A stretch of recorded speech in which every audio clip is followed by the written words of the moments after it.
বক্তব্য বন্ধ করুন। বাংলাদেশ জামাত ইসলামী চ্যালেঞ্জ করতে পারে। তাদের দুইজন মন্ত্রী ছিল, দুর্নীতি 2 টাকারও করে নাই, তারা চ্যালেঞ্জ ছুড়ে দিয়েছিলেন। এই চ্যালেঞ্জের জবাব কেউ দিতে পারে না। দুর্নীতি লুটপাটের মধ্যে আকণ্ঠ নিমজ্জিত যারা, প্রতিটি মুহূর্ত যাদের সামগ্রিক কার্যক্রম হচ্ছে লুটপাট, ছিনতাই, চাঁদাবাজি, সন্ত্রাস এবং দুর্নীতির মধ্যে যারা ডুবে আছে, জামাত ইসলামের বিরুদ্ধে তাদের বক্তব্য মানায় না। এটা একটা জাতির সাথে উপহাস ছাড়া আর কিছুই নয়। বাংলাদেশ জামাত ইসলামী চাঁদাবাজ মুক্ত একটা বাংলাদেশের স্বপ্ন দেখে। এই চাঁদাবাজ মুক্ত বাংলাদেশকে আমরা সবাই চাই। দখলদার মুক্ত বাংলাদেশকে আমরা সবাই চাই। বৈষম্য মুক্ত বাংলাদেশকে আমরা সবাই চাই। সুতরাং আজ যদি কথা ওঠে, চাঁদাবাজ আগেও ছিল, এখনো আছে, শুধু হাত বদল হয়েছে। আমরা পরিষ্কার ঘোষণা দিতে চাই, চাঁদাবাজ যে দলেরই হোক, সে যদি বাংলাদেশ জামাত ইসলামীর একজন সহযোগী হয়, তাহলে ডেমরাবাসী আমরা সবাই মিলে তার মোকাবেলা করার জন্য জুলাই আগস্টে যেমন ভূমিকা রেখেছে, তার কয়েক গুণ ভূমিকা রেখে চাঁদাবাজ দখলদারদের বিরুদ্ধে জীবন বাজি রেখে বাংলাদেশ জামাত ইসলামী ভূমিকা রাখবে। আসসালামু আলাইকুম ওয়া রাহমাতুল্লাহি ওয়া বারাকাতুহু। আল্লাহ সুবহানাহু ওয়া তাআলা কোরআনে ঘোষণা করেন, কুল জাআল হক, সত্য এসে গেছে, ওয়া যাহাকাল বাতিল, মিথ্যা বিতাড়িত হয়েছে। ইন্নাল বাতিলা কানা যাহুকা, অবশ্যই সত্য প্রতিষ্ঠিত হবেই ইনশাআল্লাহ। সম্মানিত ডেমরাবাসী, আল্লাহ তাআলার এই কথার মাধ্যমে এই কথা কি বোঝার কোনো অসুবিধা আছে যে রাত যেহেতু চলে গেছে, এখন কিসের পালা? অন্ধকার চলে গেছে, এখন কিসের পালা? অন্যায় চলে গেছে, এখন কিসের পালা? ভাটার টান আমরা মোকাবেলা করেছি, এবার কিসের পালা? এবার যে জোয়ারের পালা, সেই জোয়ারের কথা আল্লাহ তাআলা কোরআনে ঘোষণা করেছেন, ইজা জাআ নাসরুল্লাহি ওয়াল ফাত, আমি তোমাদেরকে সাহায্য করেছি এবং তোমাদেরকে একটা বিজয় দিয়েছি। ভাই, সাহায্য এবং বিজয় কার থেকে এসেছে?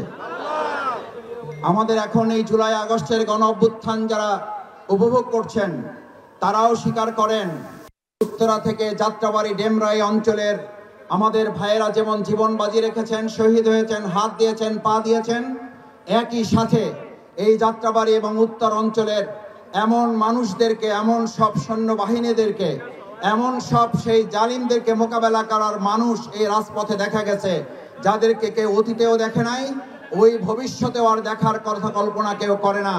সুতরাং যে সাহায্য এবং বিজয় আল্লাহ দিয়েছেন, সেই আল্লাহ ঘোষণা করছেন, আরাআইতান নাসা ইয়াদখুলুনা ফি দীনিল্লাহি আফওয়াজা। আমি আজকে ডেমরাবাসীর কাছে জানতে চাই যে আল্লাহর সাহায্য এবং বিজয়ের মাধ্যমে জুলাই আগস্টের এই গণ অভ্যুত্থান হয়েছে। সুতরাং মানুষ এখন কি ইসলামের দিকে, দ্বীনের দিকে আসবে, নাকি মানব রচিত মতবাদের দিকে যাবে? এখন কি মানব রচিত মতবাদের বাংলাদেশ নাকি ইসলামের বাংলাদেশ? সুতরাং এই দৃশ্য দেখে যদি কেউ কষ্ট পায় আর যদি কেউ ষড়যন্ত্র করে, তাহলে সেই ষড়যন্ত্রের জবাব কি আল্লাহ তাআলা দিয়েছেন না দেন নাই? আল্লাহ তাআলা সেই ষড়যন্ত্রের জবাব দিয়েছেন, ওয়া মাকারু ওয়া মাকারাল্লাহ। অতঃপর তোমরা যদি বিজয়ের ব্যাপারে কেউ ষড়যন্ত্র করো, কেউ যদি তাদের বিরুদ্ধে নস্যাৎ করার জন্য আবার চক্রান্ত করো, আল্লাহ তাআলা জবাব দিচ্ছেন, বাংলাদেশ জামাত ইসলামীকে ওই ষড়যন্ত্রমূলক কথার বক্তব্যের জবাব আমাদের দিতে হবে না। ওই জবাব দেওয়ার জন্য যে আল্লাহ জুলাই আগস্টের গণঅভ্যুত্থানের বিজয় দিয়েছেন, ওই সমস্ত জবাবের চক্রান্ত ষড়যন্ত্র মোকাবেলা করে চূড়ান্ত বিজয়ের দিকে আল্লাহ আমাদেরকে বাংলাদেশকে নিয়ে যাবেন ইনশাআল্লাহ। সম্মানিত ভাই এবং বন্ধুগণ, বাংলাদেশ জামাত ইসলামী যে বাংলাদেশের স্বপ্ন দেখে, সেই বাংলাদেশের স্বপ্ন শুধু জামাত ইসলামী দেখে না, সেই জামাত ইসলামীর স্বপ্নের বাংলাদেশের স্বপ্ন এই ডেমরাবাসীও দেখে। কারণ বাংলাদেশ জামাত ইসলামী চাঁদাবাজ মুক্ত একটা বাংলাদেশের স্বপ্ন দেখে। এই চাঁদাবাজ মুক্ত বাংলাদেশকে আমরা সবাই চাই। দখলদার মুক্ত বাংলাদেশকে আমরা সবাই চাই। বৈষম্য মুক্ত বাংলাদেশকে আমরা সবাই চাই। সুতরাং আজ যদি কথা ওঠে, চাঁদাবাজ আগেও ছিল, এখনো আছে, শুধু হাত বদল হয়েছে। আমরা পরিষ্কার ঘোষণা দিতে চাই, চাঁদাবাজ যে দলেরই হোক, সে যদি বাংলাদেশ জামাত ইসলামীর একজন সহযোগী হয়, তাহলে ডেমরাবাসী আমরা সবাই মিলে তার মোকাবেলা করার জন্য জুলাই আগস্টে যেমন ভূমিকা রেখেছে, তার কয়েক গুণ ভূমিকা রেখে চাঁদাবাজ দখলদারদের বিরুদ্ধে জীবন বাজি রেখে বাংলাদেশ জামাত ইসলামী ভূমিকা রাখবে। কারণ এই ডেমরা হচ্ছে সেই জায়গা, এই ডেমরা অঞ্চল হচ্ছে সেই জায়গা যেখানে আমাদের ভাইদের বুকে গুলি চালানো হয়েছে, আমাদের ভাইদের হাতে গুলি চালানো হয়েছে, আমাদের ভাইদের পায়ে গুলি চালিয়ে পঙ্গু করা হয়েছে। তারপর আর এক পা দিয়ে হেঁটে গিয়ে আন্দোলনের সফলতা নিয়ে আসার জন্য বলেছে প্রয়োজনে জীবন দেব, তারপরও স্বৈরাচার শেখ হাসিনার এই বাংলাদেশ আর আমরা ভবিষ্যতে চলতে দেব না। এক স্বৈরাচার বিদায় করে আমাদের এই শহীদরা, আহত পঙ্গুত্ব বরণকারী ভাইয়েরা আর কোন স্বৈরাচার কি বাংলাদেশে তারা দেখতে চায়? আর কোন চাঁদাবাজ কি তারা দেখতে চায়? আর কোন দখলদার কি তারা দেখতে চায়? বাংলাদেশ জামাত ইসলামী সেই চাঁদাবাজ এবং দখলদার মুক্ত একটা বাংলাদেশই তো আমাদের সামনে তুলে ধরতে চায়। সম্মানিত ভাই এবং বন্ধুগণ, প্রধান অতিথি বিশেষ অতিথি বক্তব্য রাখবেন। আমি শুধু দুটো কথা বলে শেষ করতে চাই। আজ বাংলাদেশ জামাত ইসলামী আপনাদের সামনে পরীক্ষিত একটি ইসলামী আন্দোলন, পরীক্ষিত একটি সংগঠন। আমরা বিগত 15 বছর এই ডেমরা অঞ্চলের মানুষের কাছে হিন্দু, বৌদ্ধ, খ্রিস্টান যারা যে ধর্মের, যে আদর্শের, যে মতের ছিলেন, শীতকালে কি আমরা আপনাদের কাছে শীত বস্ত্র নিয়ে আসছি না আসি নাই? মশক নিধনে আমরা কি কর্মসূচি পালন করছি না করি নাই? মশারি বিতরণ কি হয়েছে না হয় নাই? অত্র এলাকায় টিউবওয়েলের সমস্যার সমাধান হয়েছে কি হয় নাই? ওযুখানা মসজিদে তৈরি হয়েছে কি হয় নাই? ভিন্ন ধর্মাবলম্বীদের কাছে আমরা গিয়েছি কি যাই নাই?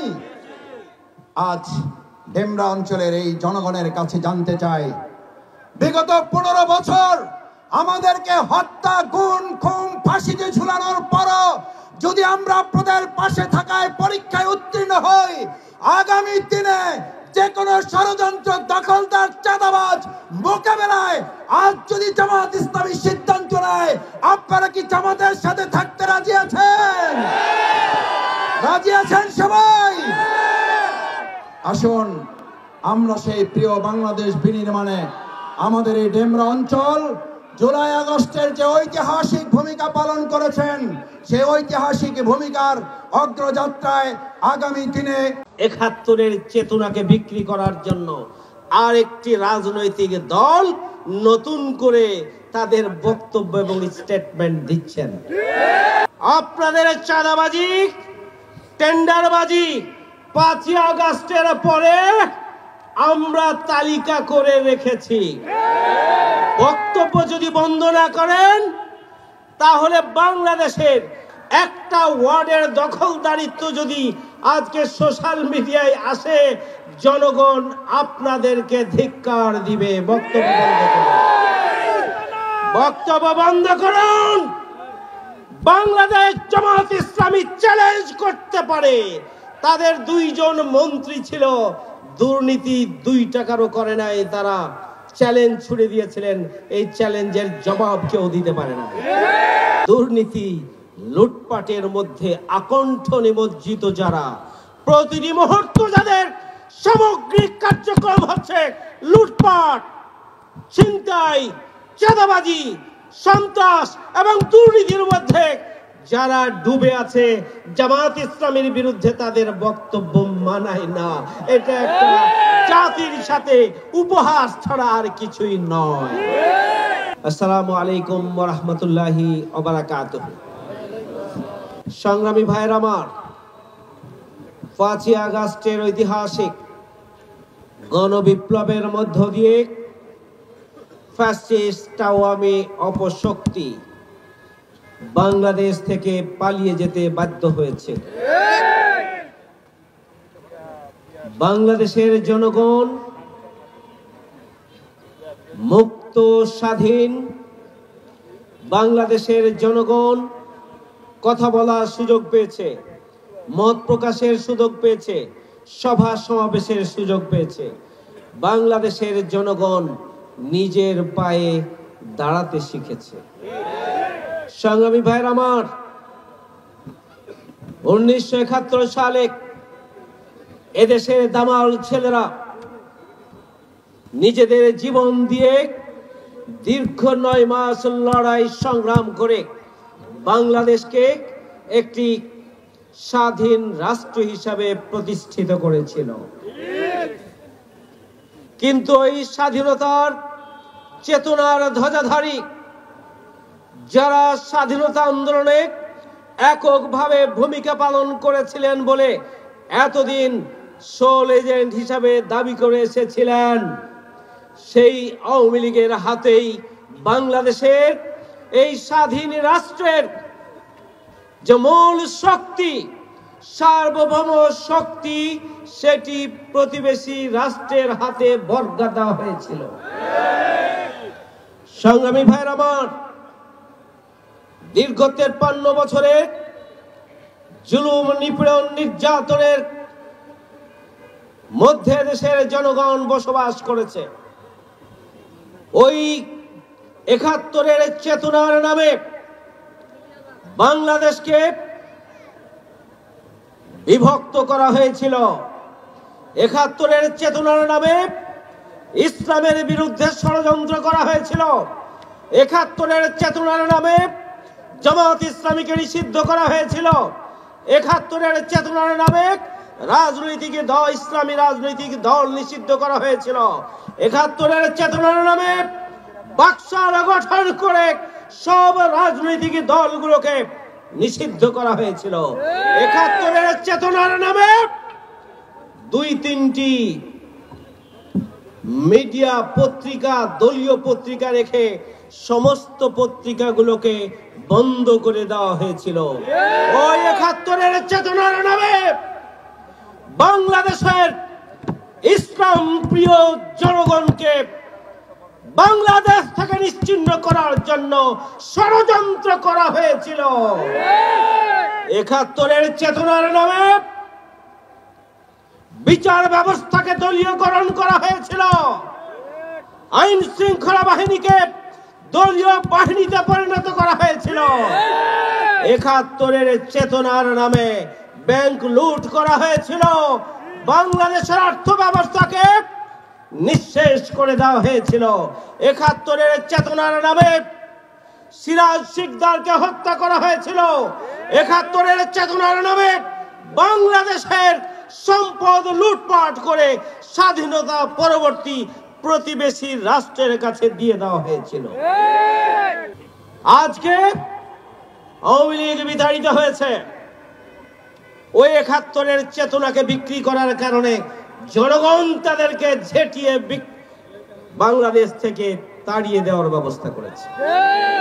আবারও 71-এর চেতনাকে বিক্রি করার জন্য আরেকটি রাজনৈতিক দল নতুন করে তাদের বক্তব্য এবং স্টেটমেন্ট দিচ্ছেন। সংগ্রামী ভাইয়ের আমার, আপনাদের চাঁদাবাজি, টেন্ডারবাজি 5ই আগস্টের পরে আমরা তালিকা করে রেখেছি। বক্তব্য যদি বন্ধ না করেন তাহলে বাংলাদেশের এক একটা ওয়ার্ডে যে পরিমাণ চাঁদাবাজি করেছেন, যে পরিমাণ টেন্ডারবাজি করছেন, যে পরিমাণ আপনারা সন্ত্রাস এবং লুটপাট করেছেন, যে পরিমাণ দখল আপনারা করেছেন, একটা ওয়ার্ডের দখলদারিত্ব যদি আজকে সোশ্যাল মিডিয়ায় আসে, জনগণ আপনাদেরকে ধিক্কার দিবে। বক্তব্য বন্ধ করুন, বক্তব্য বন্ধ করুন। বাংলাদেশ জামাত ইসলামী চ্যালেঞ্জ করতে পারে। তাদের 2 জন মন্ত্রী ছিল, দুর্নীতি 2 টাকারও করে নাই, তারা চ্যালেঞ্জ ছুড়ে দিয়েছিলেন। এই চ্যালেঞ্জের জবাব কেউ দিতে পারে না। ইসলামী ছাত্র শিবির রগ কাটা তো দূরের কথা, ইসলামী ছাত্র শিবির কারো উপরে আগে হামলা করেছে এমন কোন ঘটনা যদি কেউ দেখাতে পারে, তাহলে মাওলানা মতিউর রহমান নিজামী চ্যালেঞ্জ করে সংসদে বলেছিলেন, যদি এই ধরনের কোন উদাহরণ কেউ পেশ করতে পারে তাহলে আমি শুধুমাত্র সংসদ থেকে পদত্যাগ করব তা নয়, রাজনীতি ছেড়ে দিয়ে জনগণের কাতারে চলে যাব। কিন্তু এই চ্যালেঞ্জ কেউ গ্রহণ করতে পারেননি। সংগ্রামী ভাইয়ের আমার, সুতরাং দুর্নীতি লুটপাটের মধ্যে আকণ্ঠ নিমজ্জিত যারা, প্রতিটি মুহূর্ত যাদের সামগ্রিক কার্যক্রম হচ্ছে লুটপাট, ছিনতাই, চাঁদাবাজি, সন্ত্রাস এবং দুর্নীতির মধ্যে যারা ডুবে আছে, জামাত ইসলামের বিরুদ্ধে তাদের বক্তব্য মানায় না। এটা একটা জাতির সাথে উপহাস ছাড়া আর কিছুই নয়। আপনাদের অনুরোধ করব, আপনারা যে বক্তব্যগুলো দেন, এরপরে দেশ এবং জাতির ইয়াং জেনারেশন আপনাদের সোশ্যাল মিডিয়ায় কিভাবে সমাদর করেন সেগুলো আপনারা একটু কমেন্টসে গিয়ে দেখেন, দেখেন, তাহলেই আপনাদের বক্তব্য বিবৃতি বন্ধ হয়ে যাবে। সংগ্রামী ভাইয়ের আমার, আমাদের ছাত্র সমাজ বুকের তাজা রক্ত দিয়ে বৈষম্য মুক্ত বাংলাদেশ গড়তে চেয়েছিল। তাদের স্লোগান ছিল উই ওয়ান্ট জাস্টিস, আমরা ন্যায় বিচার চাই। ন্যায় বিচারের বাংলাদেশ, বৈষম্য মুক্ত বাংলাদেশ আমাদের বর্তমান প্রজন্মের স্বপ্ন। সেই স্বপ্ন বাস্তবায়নে যারা চাঁদাবাজ, যারা দুর্নীতিবাজ, যারা সন্ত্রাসী, যারা টেন্ডারবাজি করেন, তাদের আগামী দিনে খাওয়া নাই। এটা উপলব্ধি করেই আপনাদের মাথা এখন ঠিক নাই। দীর্ঘ 17.5 বছরে সবচাইতে বেশি মজলুম যে দলের নাম, তার নাম হচ্ছে বাংলাদেশ জামাত ইসলাম। আমাদের 11 জন শীর্ষ নেতাকে হত্যা করা হয়েছে। আমাদের এটিএম আজহারুল ইসলাম জামাত ইসলামের শীর্ষ নেতা 14.5 বছর জুড়ে কারাগারে রয়েছে। এখন পর্যন্ত তিনি মুক্তি পান নাই। আজকের এই সমাবেশ থেকে এটিএম আজহারুল ইসলাম জামাত ইসলামীর সাবেক ভারপ্রাপ্ত সেক্রেটারি জেনারেলের অবিলম্বে মুক্তির দাবি করছি, না হলে আমরা দুর্বার গণ আন্দোলন গড়ে তুলব। সংগ্রামী ভাইয়ের আমার, প্রধান উপদেষ্টা মামলা নিয়ে প্রধান উপদেষ্টা হয়েছেন। অনেক উপদেষ্টা মামলা নিয়ে উপদেষ্টা হয়ে মামলা থেকে অব্যাহতি নিয়েছেন। আমাদের বিরোধী দলীয় নেত্রী খালেদা জিয়া, তিনিও মামলায় ছিলেন। 5 আগস্টের পরে তিনি ঘরে ফিরে আসতে পেরেছিলেন। জামাত ইসলামের অন্যতম সহকারী সেক্রেটারি জেনারেল, সাবেক ভারপ্রাপ্ত সেক্রেটারি জেনারেল এটিএম আজহারুল ইসলামকে কোন কারণে এখন পর্যন্ত মুক্তি দেওয়া হলো না, বাংলাদেশের জনগণ তা জানতে চায়। সংগ্রামী ভাইয়ের আমার, জামাত ইসলামী বাংলাদেশ কম কুরবানি করে নাই। 5 শতাধিক নেতাকর্মী জীবন দিয়েছে। জামাত ইসলামীর কেন্দ্রীয় অফিস থেকে শুরু করে সকল ইউনিট, ওয়ার্ডের অফিস পর্যন্ত বন্ধ করে দেওয়া হয়েছিল। জামাত ইসলামীর শীর্ষ নেতৃবৃন্দের সন্তান থেকে শুরু করে নেতা কর্মীদেরকে গুম করা হয়েছিল। আমাদের নিবন্ধনকে কেড়ে নেওয়া হয়েছে, আমাদের দাড়িপাল্লাকে কেড়ে নেওয়া হয়েছে। জামাত ইসলামী বাংলাদেশকে নিষিদ্ধ করা হয়েছিল। সুতরাং এই দীর্ঘ 17.5 বছরে জামাত ইসলামী যে নজিরবিহীন কোরবানি দিয়েছে, তারই ফলশ্রুতিতে এদেশের জনগণ জামাত ইসলামীর প্রতি আস্থা রেখেছে, জামাত ইসলামীকে ভালোবাসছে। জামাত ইসলামীর প্রতি আস্থা রেখে আগামী দিনে একটি নতুন বাংলাদেশ বিনির্মাণে জামাত ইসলামীকে দিয়ে তারা স্বপ্ন দেখছে। সুতরাং আপনারা মাথা গরম করে যত বলবেন, ততই জনসেন্টিমেন্ট আপনাদের বিরুদ্ধে যাবে। সংগ্রামী ভাইরা আমার, জামাত ইসলামী যেহেতু দুর্নীতি মুক্ত বাংলাদেশ চাই, বৈষম্য মুক্ত বাংলাদেশ চাই এবং ন্যায় বিচারের বাংলাদেশ চাই। আজকে তরুণ প্রজন্ম ন্যায় বিচারের দুর্নীতিমুক্ত বৈষম্য মুক্ত বাংলাদেশ চায়। আজকের জনগণ দুর্নীতি মুক্ত, টেন্ডার মুক্ত, বৈষম্য মুক্ত, সন্ত্রাস মুক্ত নতুন বাংলাদেশ চায়। সুতরাং ছাত্রদের স্বপ্ন, জনগণের স্বপ্ন, জামায়াত ইসলামীর স্বপ্ন এবং কর্মসূচি আজকে একাকার হয়ে গিয়েছে। আর এই জন্যই আমাদের বন্ধুবর রাজনৈতিক দল তাদের মাথা এত নষ্ট হয়ে গিয়েছে। সংগ্রামী ভাইয়েরা আমার, আসুন নতুন বাংলাদেশ বিনির্মাণে জামায়াত ইসলামী যে কর্মসূচি নিয়ে অগ্রসর হচ্ছে, আগামী দিনের নতুন বাংলাদেশ বিনির্মাণে আমরা সংস্কারকে গুরুত্ব দিচ্ছি। সংস্কার সম্পন্ন হওয়ার পরেই জনগণের প্রতিনিধিত্ব নির্বাচনের জন্য, গণতান্ত্রিক সরকারের জন্য এই তত্ত্বাবধায়ক সরকার, অন্তর্বর্তীকালীন সরকার পদক্ষেপ গ্রহণ করবে এবং আগামী দিনে একটি সুখী, সমৃদ্ধশালী, বৈষম্য মুক্ত নতুন বাংলাদেশের যে স্বপ্ন জনগণ দেখছে, সেই স্বপ্ন বাস্তবায়নের জন্য দল মত